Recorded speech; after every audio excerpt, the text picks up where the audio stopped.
एकीकडे मॉल संस्कृती आहे, तर एकीकडे खऱ्या अर्थानं दारिद्र्यामध्ये जगणारी एक संस्कृती आहे म्हणेन किंवा एक अशी परिस्थिती आहे. तर हे जी 2 वेगवेगळी चित्र आहेत, हा जो विरोधाभास आहे, काय वाटतं? कसं बघता तुम्ही याकडे? मला मॉल संस्कृतीपेक्षा हे लोक खूप महान वाटतात. हं, ह्यांच्याकडे कष्ट आहेत आणि जिद्द आहे. खरंय. कारण मॉल संस्कृती मला नाही वाटत, की एवढा मोठा प्रचंड लोकसंख्येचा आणि एवढे सगळे अभाव आणि हे असलेला जो देश आहे, तर आपल्याला संघर्ष पाहिजेच हो जीवनामध्ये. आज आपण मुलांना राजपुत्र आणि राजकन्यांसारखं वाढवतो खरंय. आणि पुढे त्यांना संघर्ष येतात तेव्हा काय अवस्था होते ते आपण आता खरी गोष्ट आहे. बघतोय. तर त्यामुळे विषमता तर आहेच आणि हं. आपल्याला ती कमी करायची आहे. पण ती नुसती बोलून होणार नाही. बरोबर आहे. आज मी गरीब आणि श्रीमंत शाळेतल्या मुलांना एकत्र आणते. पंचतारांकित ज्या वाह! शाळा आहेत, हां, ती मुलं अत्यंत प्रेमाने हां. भेटवस्तू घेऊन हं. गरीब आणि श्रीमंत मुलांची आम्ही एकत्र दिवाळी साजरी करतो. काय म्हणता? हो. आणि ते मला आणि श्रीमंत मुलांकडे सांगण्यासारखं काही नसतं. त्यांच्याकडे देण्यासारखं असतं. बरोबर. पण सांगण्यासारखं नसतं. गरीब मुलांकडे खूप सांगण्यासारखं, अनुभव आहेत. की एक मुलगा कचरा गोळा करून शाळेमध्ये 12 वाजता जातो. मग त्याच्या अंगाला खूप वास येत असतो. हं. मुलं त्याला बसू देत नाहीत जवळ. तर मग अशा वेळेला त्याला साबण ती श्रीमंत मुलं साबण आणि ती म्हणतात, "आमच्या शाळेत तुम्ही या ना. हां. आमच्या शाळेत तुम्ही आमची शाळा बघा बरोबर, कशी आहे, काय ती. बरोबर. मग तुम्हाला इंग्लिश शिकवू का? तुमचं इंग्लिश एवढं चांगलं नसतं ना." अशा तऱ्हेने ती मुलं इतकी एकरूप होतात आणि इतकी म्हणजे की आम्ही बाजूलाच पडतो. बरं. अशा प्रकारचं ते एक अनाथाश्रमात राहणारी काही मुलं आहेत.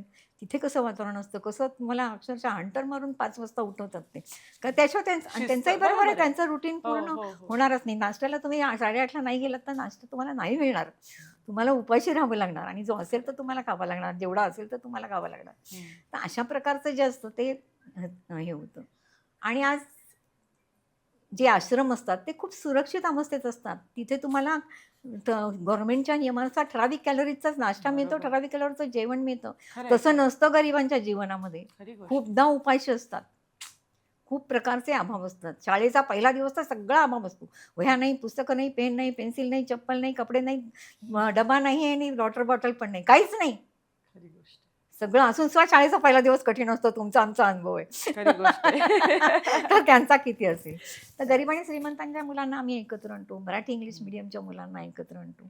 आणि अशा प्रकारे आमच्या परीने जो खारीचा वाटा आहे, खरंय, तो खरंय. आम्ही उचलत राहतो. आणि अशा प्रकारची जी मानसिकता आहे, ती जर समाजामध्ये पसरली, ती जी दुरी आहे, ती दुरी जर मिटवण्याचा आपण प्रयत्न केला, तर मला असं वाटतं, की अ, जे मनामध्ये जी विषमता आहे किंवा जो एक प्रकारचा गरिबांमध्ये काही न्यूनगंड आहे, त्याही गोष्टी कालांतरानं पालटतील असं मला वाटतं. आपला समाज फार लवकर बदलतो ताई. खरंय. फार सुंदर समाज आहे आपला.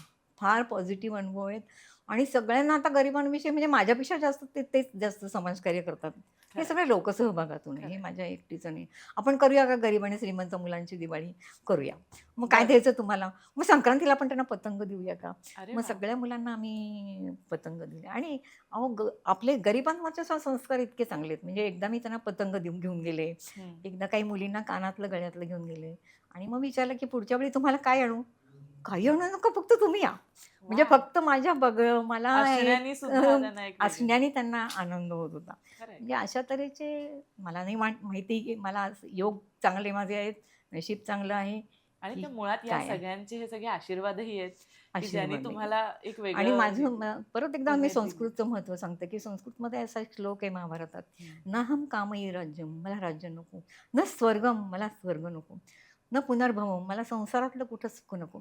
"कामये दुःखतप्तानां प्राणिनां आर्तिनाशनम्" दुःखितांचं दुःख दूर करणे एवढंच भाग्य मला लाभू दे आणि ते मला वाह! लाभलंय थोड्याफार वाह! प्रमाणात.